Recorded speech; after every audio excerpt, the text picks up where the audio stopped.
What is up, fellow nerds, and welcome back to the Dapper Snapper Gaming channel, and welcome back to UNPL Week 7. This week we take on Flygon, coach of the Florida Flygons, and we are in for a very difficult but super thrilling match. Before we jump into it, make sure to leave a like on the video and subscribe, and of course we're going to do a quick team builder before we jump into it, but if you would like to skip ahead, there will of course be timestamps down below. Now, Flygon has made a really fun but very strong team. He actually has the same record that we do at 4-2, so both of us are really looking to get into a locked-in playoff spot over the next couple of weeks. He's going to fight hard, and we're going to have to fight harder. He did draft his mascot round 1, and that was Flygon, and then went and made it a Terra Captain, which is very, very strong. Then paired that up with Deoxys Speed, which is pretty much the fastest thing in the game outside of Regieleki, except that this thing is just way better than Regieleki in every possible way. It's really, really good. Azumarill, super strong fairy and water type, does a lot of damage, threatens with belly drum. It also can be kind of bulky, really nice mon. Ursaluna Blood Moon, we missed out on facing Ursaluna Blood Moon all of last season, and so now we finally get to face it, so that's pretty cool. And we also have to face off against Alolan Muck, which is a huge issue into my squad. Jirachi can be literally anything. That mon is absolutely incredible at its versatility. It of course can T-Wave you and then Iron Head you to death. Mismagius, really cool Terra Captain, awesome. Crocalor, definitely not coming in this matchup. Bramblegast definitely is coming in this matchup. We had it last season and it put in work. It's a really good mon. And finally, Weavile, super fast, hits hard, finally got its triple axle back, so it is a real contender nowadays. So as you can see, it's a tough team. It's a really tough matchup for me. I think that we have a good plan, but we've got to win with a few memes.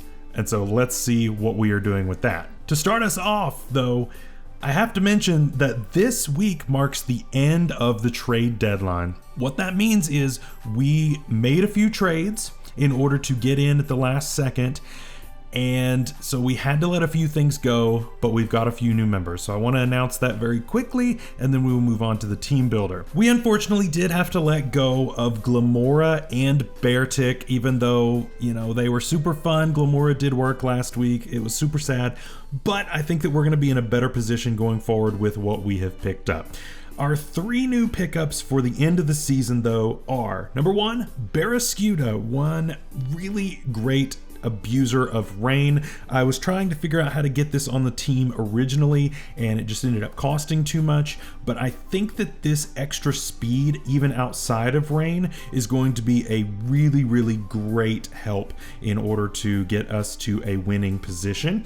We also picked up Toxicroak, and Toxicroak is a really cool poison type to replace Glamora, but it gets dry skin, so it actually is healed when it's in the rain, which is really great. It also gives us a water switch in if someone is trying to use our rain to boost their own water moves. This is a free switch on that, so that's really cool. And finally, I had a couple points left, so I picked up Vivillon and made it a Terra Captain. I'm not sure how much I'm going to be bringing this, but maybe we'll bring this one of the last 3 weeks just to make sure that that it shows up at least once. And we made it Terra Flying, Terra Rock, and Terra Fairy.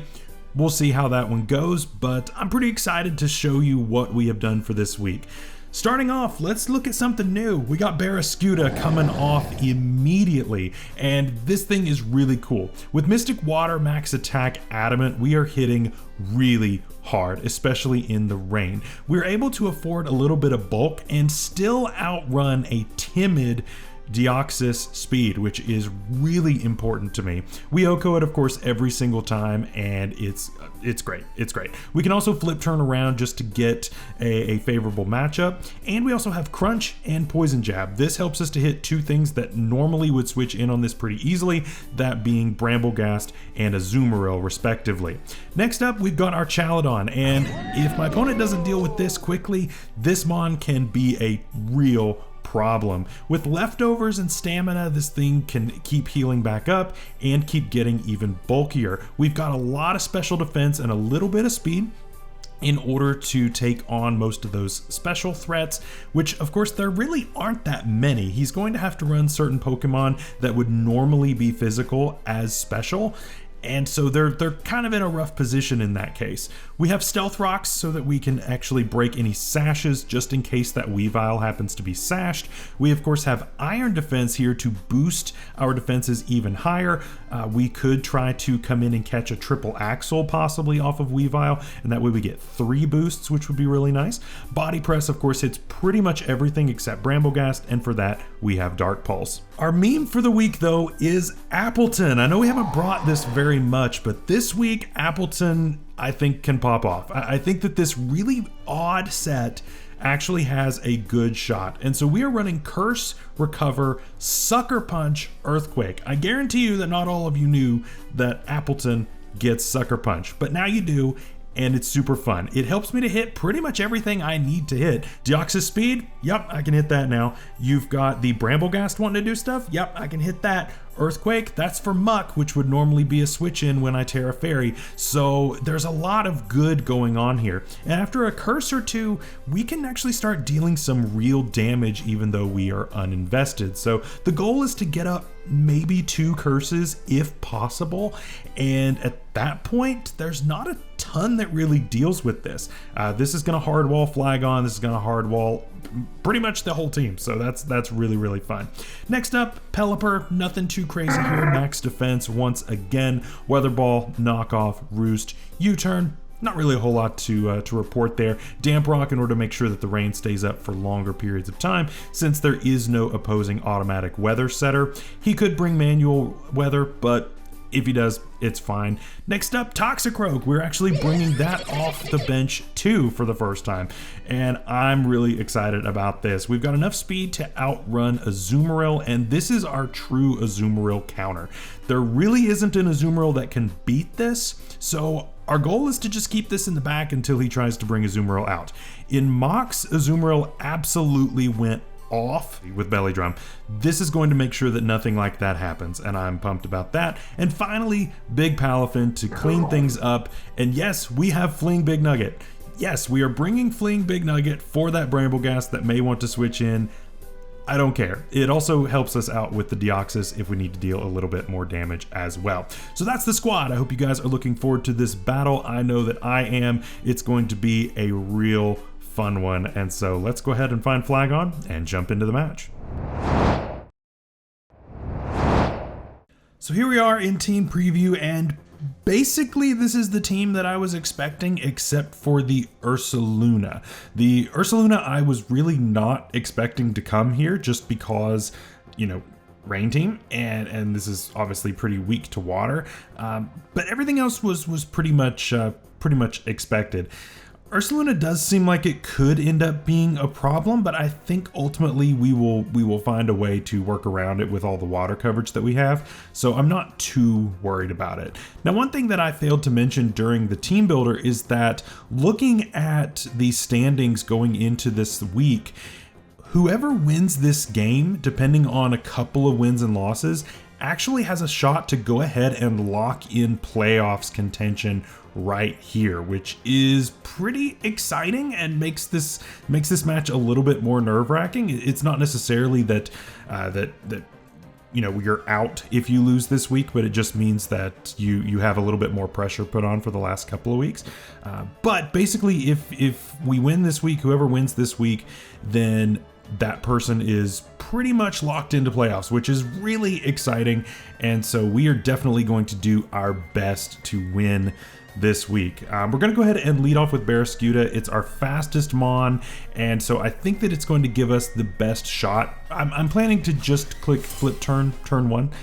No real crazy strategy there. I don't think there's really a whole lot of reason to think about it too hard on this one.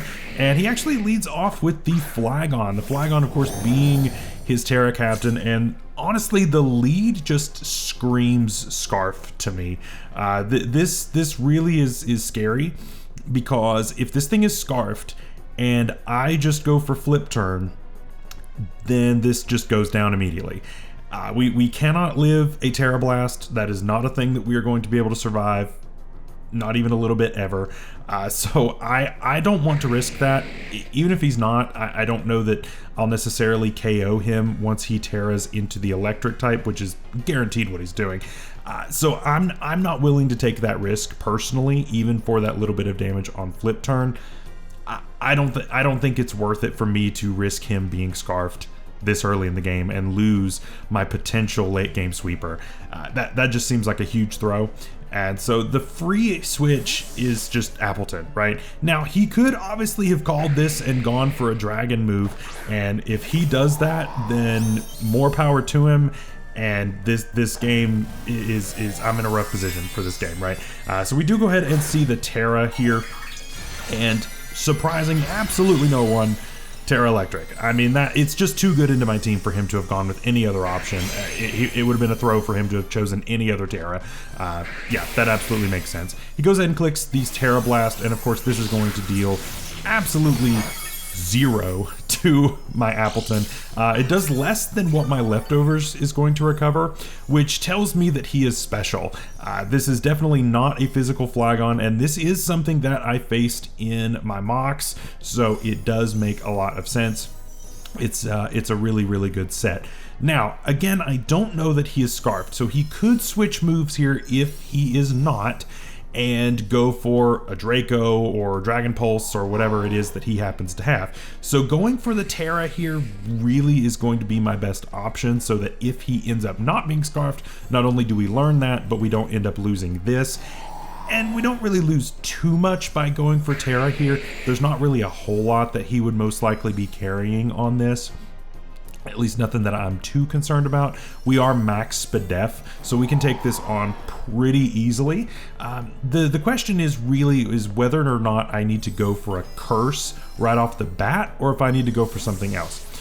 The obvious switch in here is Muck, and so I'm just going to click Earthquake right off rip in order to catch that as it comes in. And of course, there it is. It makes total sense for Muck to come in here, and so I think we can get some decent chip.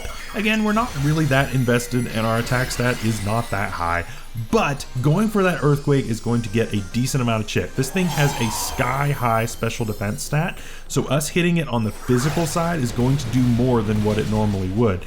And that's good damage. I mean, that's 45%. Really, really good damage to that Muck. Definitely more than what I was expecting this to be able to do. Yeah, really, really impressive, honestly. And this is a free switch into our Chaladon. We, of course, will take any poison move he wants to go into. And I want to conserve the health on Toxicroak. I'm not going to go into that super early just because that is going to be my Azumarill counter, and if I am to let that get low or taken out, then I'm in some big trouble potentially in the late game. So we go into this, we call that that poison move, and so it does absolutely nothing. So we're in a pretty good position, right? Rocks are pretty free at this point, so that is absolutely going to be my play. I don't want to think too hard about this turn just because it's kind of free. He can pretty much choose whatever he wants to go into at this point, but I don't think there's any world where he stays in. He could go for Drain Punch to try to get some health back if he has it, but he's going to start giving me stamina boosts, and at that point I can just Iron Defense on him and set up, and I don't think he wants that. So yeah, he does go ahead and switch, which is really nice for us, and goes back into the Flygon. Not a problem at all, that's totally fine. Again, this thing is special, so Earth Power is most likely coming at this point, and that's going to deal about 1 million to our Chaladon. That really hurts because our Chaladon does not have great SPDEF. So we most likely are not going to want to stay in on this turn just because it's a lot of damage potentially incoming. But again, we've got a free switch into our boy Appleton. I'm telling you, Appleton is the Pokemon of the hour this game. It's one that I haven't brought very much to the season. This is only the second game I think that I've brought it. But in the first game, it did so much work in week 3. I'll put that up in the iCard above. It was insanely good there. And then we're bringing a completely different set, not even close to the same set this week, and it is poised to possibly deal even more work. It's just wild. It's just such a cool Pokemon, and I'm really glad that not only did I draft it this season, because it's a really nice blue pick for some of these weird matchups, but it's also our mascot, and I'm really happy with that. He's just a little guy, but he's here to do some work, and I'm really happy about that. So yeah, we're in against this, and there's, again, it didn't deal hardly any damage to us, so I'm not really concerned about this. Muck can just come in again if he wants to try to do that. And I mean, that's just a free Earthquake, you know? Again, he's playing it like he's Scarfed, right? He's going for these moves. It doesn't deal much damage. He switches out, right? He's Scarfed, right? He has to be Scarfed. So we call the switch in again. Now he takes rocks, so he's at half. Then he pops his berry, which is a little unfortunate, but we do go ahead and burn the berry, right? The Ayapapa berry does go off with his gluttony ability, but now it's gone. And so he really can't switch in any more to this, right? After rocks and another Earthquake, he's very close, if not already fainted by that point. So we've done a lot of damage, and burning through that berry is really important. You know, I know that I can live a hit at this point. It's just a matter of whether or not I want to. You know, is it worth taking a bunch of damage on Appleton, or is it safer to just go back into our Chaladon and continue the cycle? At this point, I think that I'm safe to just go ahead and EQ and see if he wants to overpredict and possibly click Drain Punch on my switch, just because it is obvious for me to go into our Chaladon, and that would be some nice health back. He does overpredict a little bit and does go for the knockoff, which honestly is fine because we do have Recover this week, and we're able to click EQ, and Appleton is able to claim a KO, which is awesome. That's its first KO of the season, and so it's exciting. It's very exciting for my little guy to be able to deal a lot of damage to something that should have been a check to it. And I am absolutely thrilled about that. We also didn't have any kind of poison shenanigans because it didn't hit me with a poison jab. It clearly was gluttony because the berry went off early, so we didn't have to worry about that. But then he goes into the Ursaluna, and oh my god, this thing is massive. I haven't been able to face this before, and this thing's model is absolutely insane. I can't touch this. Earthquake's dealing 0, Sucker Punch is dealing 0. And this thing hits like an absolute truck. So I'm like, well, I don't really know what to do at this point because I'm just in a weird spot. This thing comes in and at least one thing dies, if not multiple. So basically my plan here, the best thing I can think of in the moment is go into Pelipper, and that just goes down to a Blood Moon, right? He just clicks Blood Moon. He does not have to think about this. Our Chaladon doesn't live Blood Moon into Earth Power. Nothing really is going to take a hit well from this because it just hits so hard. But so basically the plan here is to go Pelipper. It's just going to go down. There's nothing I can really do about that. Nothing I have really is going to survive a hit from this. And then go Barrascuda right after. I can take a Vacuum Wave, not well, but I can take one, and then take this out with a Liquidation. That's my plan at this point, and so that's what I choose to go for. He does click Blood Moon, and it deals 1,000,000. There's no way that I was ever going to survive that. Yeah, this thing is insane. I don't know why I didn't prep better for this. I just didn't think that this would come with it being a rain matchup. Also, shoutouts to my wife for the nickname here. I asked her what you would like to nickname this, and she's like, well, that's just a fish. And that's the nickname. So there you go. So I don't know. I don't know that there's a better plan for me here. I didn't bring Close Combat this week. And I mean, it would have done less anyway, even if I had brought it. So I've got to go for the Liquidation, and that should knock it out in one hit. Like I said, we can take a Vacuum Wave, not well, but we can take one. And he reveals himself to be Pasho, which is really bad for me. Yeah, so he takes that, goes for Earth Power, and there's no way I'm surviving that. Yeah. So my Rain Core is gone. The bear came in, and both parts of my Rain Core are just obliterated. And so that's a big problem. That's a really big problem. The next best thing that I have is going to be Palafin. Palafin can take one hit if I need to, but I really need to get this activated. The best thing I can think to do right now is just to click the Jet Punch as long as it KOs in the rain. Is that what I do? You know, I can take a Vacuum Wave if I need to. I don't want to if I don't have to, but we're going to go ahead and click Wave Crash, assuming he's going to click the Blood Moon here, and hope that that we take Vacuum Wave okay, or that he doesn't have it / doesn't click it. That's kind of the hope here. I would like to have a little bit of health left on my Palafin at the end of this exchange, and he does not click Vacuum Wave, so maybe he didn't have it, I don't know, but Baby Palafin actually takes a KO thanks to the rain with Wave Crash, which is great. That was obviously a massive problem for my team, and if it hadn't gone down that turn, then something else would have died to the Blood Moon. And I think that's really what his play was there, was bank on me possibly clicking Jet Punch, and I think he had a chance to live a Jet Punch from Baby Palafin. So his play was call me expecting the Vacuum Wave, me go for Jet Punch, it possibly live, and then he clicked Blood Moon, and then there's no way that I survive. So the play makes sense. The play makes complete sense to me. So that's kind of what he went for there, and luckily we got that one right, which is great. Next he goes into Bubble Buddy, which is obviously going to be the Azumarill. And at this point in the game, this thing is a huge threat because we have given this thing rain to work with. Now, we do, of course, have the counter in the back, and that is what we've been saving for this. We're going to go ahead and get a little bit of chip with the flip turn and get on out of here. Aqua Jet's not really doing much here, so I'm okay with clicking flip turn in case he wants to pull some kind of a weird double. That's fine too.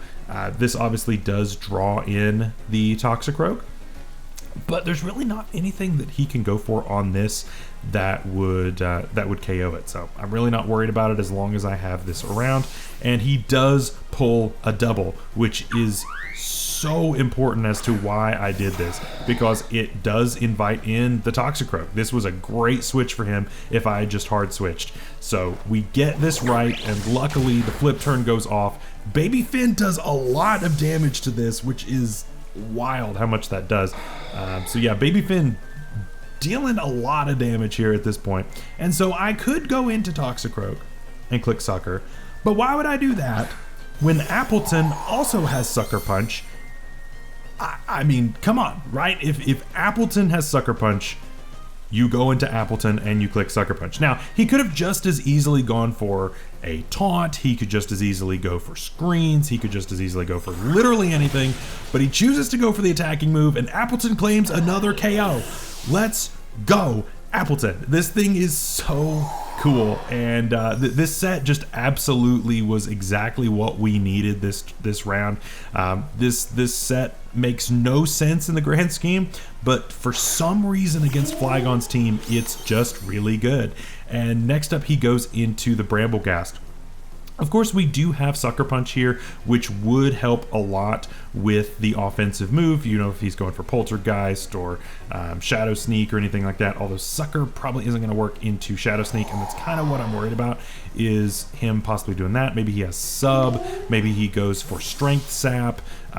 Any of that is going to cause a lot of issues, and I really can't touch it otherwise. So I think it's best that I just go into the Archaludon, and this should wall a physical one pretty easily.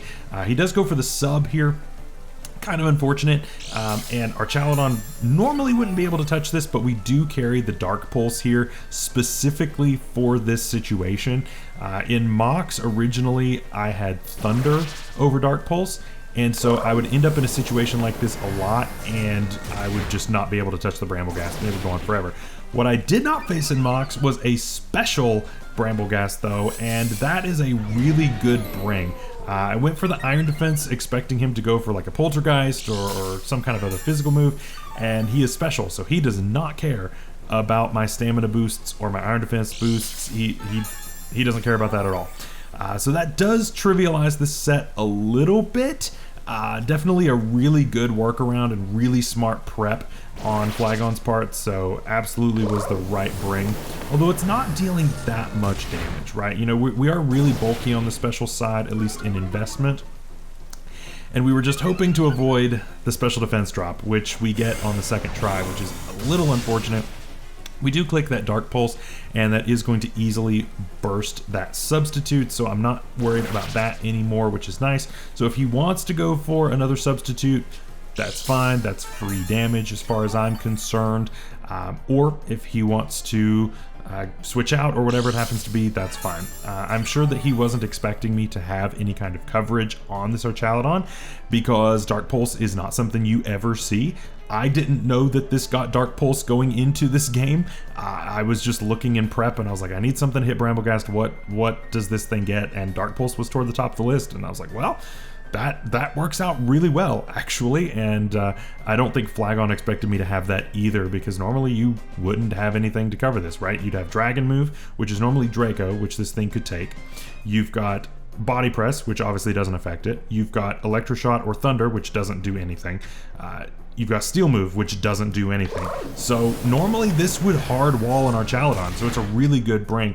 But luckily, we were able to bring the proper prep here and get this thing taken out pretty quickly. It doesn't quite go down on this turn thanks to that leftovers recovery over the past few turns, which is, again, really good prep. This was a really good set for Flygon to bring. Really, really good. Flygon's a great player. I have to say this. Flygon terrified me a lot more, honestly, in his play than in his team. I don't think the matchup was necessarily the worst in the world, but I was just afraid that of him just going crazy with his really good play. So and he did. He played really well and brought really, really good preps. So kudos to him for that. So he does go for the Strength Sap. Of course, we are as minimum attack as we possibly can be on this, so he's not going to heal up too much, but you know, it is still ultimately a good amount. We basically get him back to where he started, which that means that the Strength Sap is not going to be sustainable, which is really good. Even if he Strength Saps me this turn, he's not going to get back enough to survive, and that's the really important thing, is making sure that we can still deal enough damage to take this out and he can't out heal it as he is making us weaker. Again, this is a really, really good check for this, and this was always designed to be my check for Bramblegast, which is really nice. Otherwise, this thing was a real problem. You know, it can obviously be immune to the hurricanes that come from my Kingdra or from my Pelipper. It's immune to a lot of those wind type moves with Wind Rider. Really, really good mon into my team. So absolutely was always something I had to be prepared for.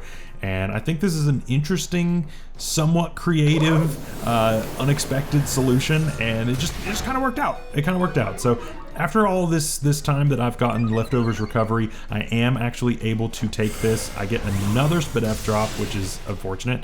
But we do take out the Bramblegast, which again is a massive threat out of the way, and I'm happy with that. Archaludon did its job and took out this huge threat, and I'm very happy about that. So really, really cool. Again, great prep on Flygon's part, but we are able to muscle our way through the Bramblegast. But in comes Flygon, and this thing again is really, really strong and really annoying to have to face. This is by far the best mon on his team, at least remaining. And while it is a 4-2 right now, this thing Scarfed, if he locks himself into the right moves, absolutely has the potential to just run through my team. I have to let Archaludon go. There's no reason for me to switch out at this point. I need to make sure that I've got enough health on my APPLETUN left in order to take this on. And I don't know. I don't think that it's worth doing anything else right now. So he does go for the Earth Power. Again, assuming he's Scarfed, which he's, you know, it seems like he is. He is into Earth Power. We live one of those every single time. That's not a problem at all. And even if he's not, this is a speed tie. And so I'm like, you know what? It's fine. I just come in, I click Wave Crash, and I think he's Scarfed into the Earth Power, so it's no problem at all. Click Wave Crash. This thing goes down every time. no big deal, right? It's easy peasy. We take this thing down, and then we just take out whatever's left in the back, which is a Zoomeril, I believe, and we call it a day. But he is not scarfed. He has bluffed the scarf the entire time, and he gets the speed tie, and I just lose Palafin, which is really unfortunate.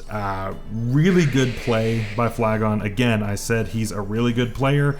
I meant it. I should have just gone into Appleton. Why I didn't go into Appleton, I don't know. I could have sat there, cursed and recovered, and then sucker punched it. I don't know. I don't know what I was thinking. But yeah, that was really good. I have nothing to say about that besides that was really good. So yeah, he got me on that one. I really thought he was scarfed all game, and that reveal really paid off for him.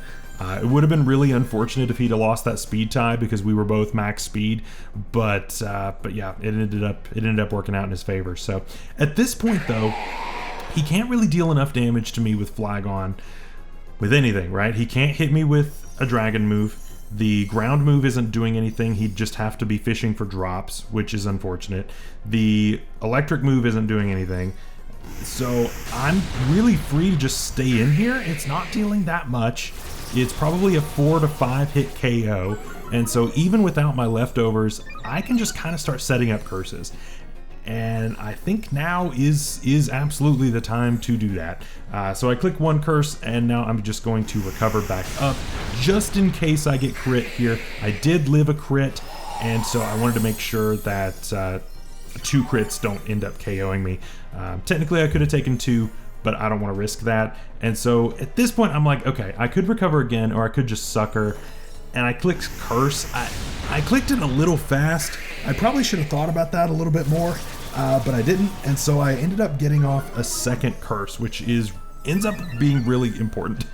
This ends up being a really good play, even though it was a little rash on my part to do that. And so again, I know I can take 2, but if I get crit, I'm in a bad spot, and I don't want to lose this thing because otherwise I just lose to Flygon. Flygon will absolutely run through my team, and I don't want to. I don't want to deal with that. So he does finally get a spit F drop though, which is really unfortunate for me. And yeah, so we do get the recover off though, which is really nice. And at this point at +2, Sucker Punch should deal a lot. And you know, it deals of like 40-ish%, right? Which is really good damage, honestly. And so I think it's pretty cool to just go ahead and click another one just to get off some really good damage. Now, he obviously can switch if he wants into the Azumarill, but obviously I'm at +2 defense and I have the ability to recover. So that's not all that great of an option either. Appleton really has put him into a really weird position, and I don't think he expected this. I honestly didn't expect this to do this well, because in mocks, this mon didn't do all that well. It really didn't do a lot, but I stuck with it. I believed in it, and I was like, you know what, in the real match, this thing's gonna do some work. And you know what, it worked out. I believed in Appleton, I believed in the team, and it all came together. So good job, Appleton. We appreciate it. And so he does end up switching. Man, if I'd have called that switch and clicked EQ, that'd been wild, but I did not. I did not do that.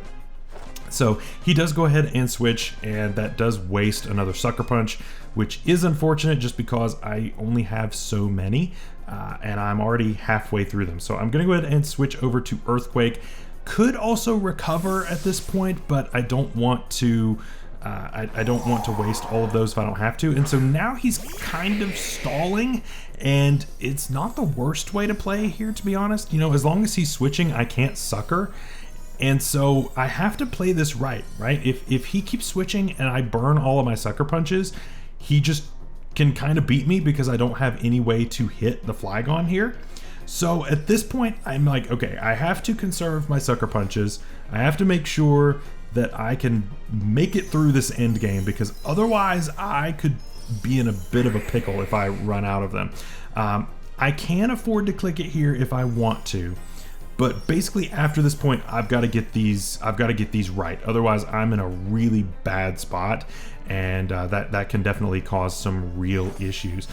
So it's a bit of a 50-50 at this point, and I do get it right, and Appleton takes out the Flygon. Oh man, I was so pumped about this. Yeah, this thing put in so much work, and I'm so happy that Appleton did so much work. Took out the Terra Captain, took out its main counter, and then took out the Deoxys as well. So arguably the three biggest threats on his team, Appleton took out, and I couldn't be happier with its performance here. So I'm gonna go ahead and click EQ. If I wanted to, I probably could have just clicked recover at this point, and Appleton would have gotten a fourth kill. Is that what I should have done? Probably. Is that what I actually did? No.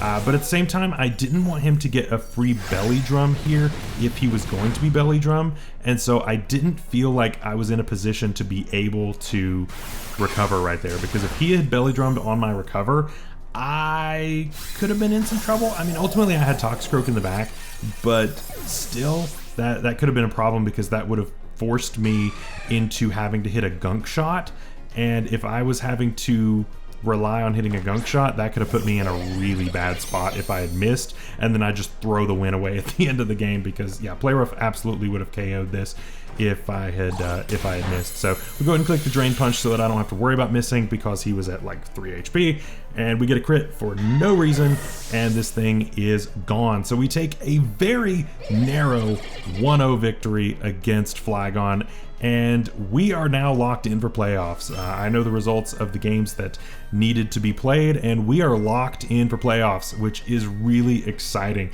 Last season it came down to the last week because we had some really weird stuff, but basically we lost the first 2 games of this season, and we haven't lost since. And that has secured us a spot in playoffs, which is great. So the next couple of weeks, I will probably be bringing some memes, because I don't want to necessarily play super serious and give away all of my techs, even though I've given away a decent amount of them so far, like with my Sucker Punch or my Focus Punching Sableye. But either way, I'm super excited about what the end of this season is going to bring. We've got some really tough matchups here. But like I said, we're locked in, so winning or losing really doesn't matter. We're just kind of vying for seed at this point, and we'll just have to see what happens. So thank you all for watching. I appreciate you being here, and so we will see you again for week 8 next time around. Till then, stay safe out there, stay healthy. We'll see you later. Bye-bye.